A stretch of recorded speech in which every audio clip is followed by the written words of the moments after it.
Tonight, Mayor Rich Dupree of Pineville is speaking out publicly for the first time since news broke of the allegations of the mayor involved in a relationship with a former city employee. Jay McCulley was at tonight's city council meeting. Jay, what did the mayor have to say? Johnny, the mayor spoke about working hard to regain the public's trust. Mayor Dupree says he's blessed to have his wife's forgiveness. She was in the audience supporting him. However, just before the mayor spoke, the council addressed the issue. District 1 Councilwoman Mary Galloway introduced a motion of no confidence in Mayor Dupree during a separate agenda item. District 2 Councilman Kevin Dorn made a motion to add Councilwoman Galloway item to the agenda. The motion failed because no other council member would second the motion. However, Galloway's words were still heard in the council's chambers.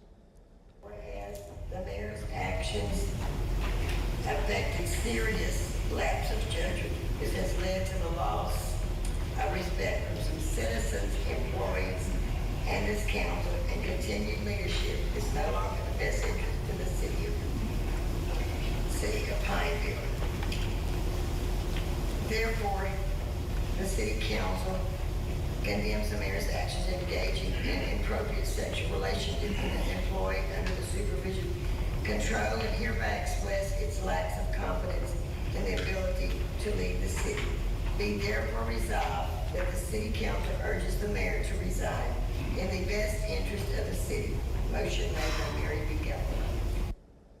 After the motion failed, Mayor Dupree addressed his constituents.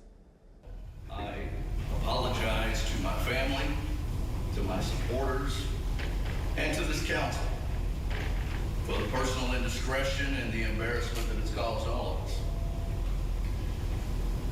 There is no excuse for having allowed myself to be tempted into crossing a line that's very clearly drawn by my faith and my responsibilities.